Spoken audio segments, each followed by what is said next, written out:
Chers compatriotes, au seuil de cette année nouvelle 2012, je vous adresse à vous toutes et à vous tous mes vœux les meilleurs, des bonnes et heureuses années 2012. Nous avons eu toujours l'habitude, à la fin de chaque année, de nous adresser les vœux de bonheur, mais ça a toujours été un bonheur irréel. Cette fois-ci, étant donné que après 30 ans de lutte pour la démocratie et l'état de droit, nous avons la chance, cette fois-ci, de souhaiter un vrai bonheur au peuple congolais, parce que, enfin, après tant d'années de répression et de dictature, nous venons de retrouver l'état démocratique et l'état de droit que nous attendions.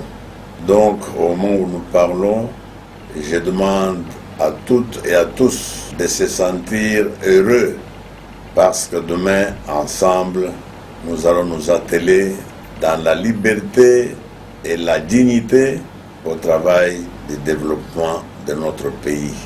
Mais, depuis que j'ai prêté serment, vous tous et vous toutes, vous êtes en train de vous demander pourquoi je n'ai pas commencé le travail. Ce n'est pas parce que la communauté internationale n'a pas reconnu ma légitimité. Au contraire, la légitimité d'un président, c'est une affaire du peuple congolais. Le peuple congolais qui m'a élu massivement, c'est que je suis le seul président élu. Et il l'a montré le 23 décembre dernier, lors de ma prestation de serment, par le déferlement de milliers de personnes qui s'étaient rassemblées autour du stade de Martyrs.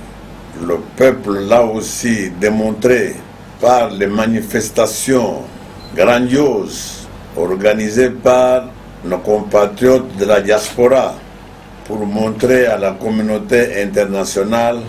C'est ainsi que, depuis ces manifestations et surtout celles de l'intérieur du 23 décembre dernier, face à la prestation de l'ancien chef de l'État qui lui a prêté serment dans un camp militaire, il n'y a plus, ni à l'extérieur, ni au Congo, de doute sur la personne qui a été élue par le peuple congolais lors des élections du 28 novembre dernier. Mais malgré ça, vous voyez que je n'ai pas encore commencé le travail.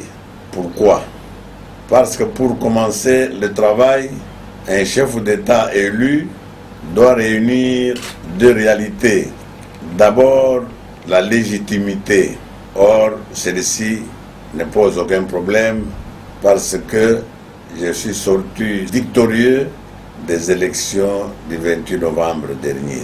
L'autre élément qui me reste, c'est ce qu'on appelle l'impérium.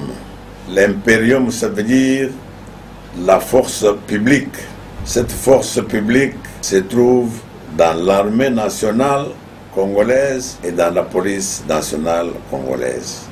Dimanche 18 décembre dernier, j'ai fait un appel aux officiers, sous-officiers, caporaux et soldats de l'armée nationale congolaise et aux officiers, sous-officiers, caporaux et policiers de notre police nationale.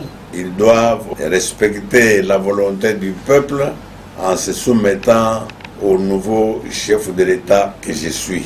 Je demande à toutes les Congolaises et tous les Congolais qui ont une relation quelconque avec nos compatriotes qui sont dans l'armée ou dans la police pour leur expliquer qu'ils n'étaient pas au service d'un individu, ils étaient au service de la nation.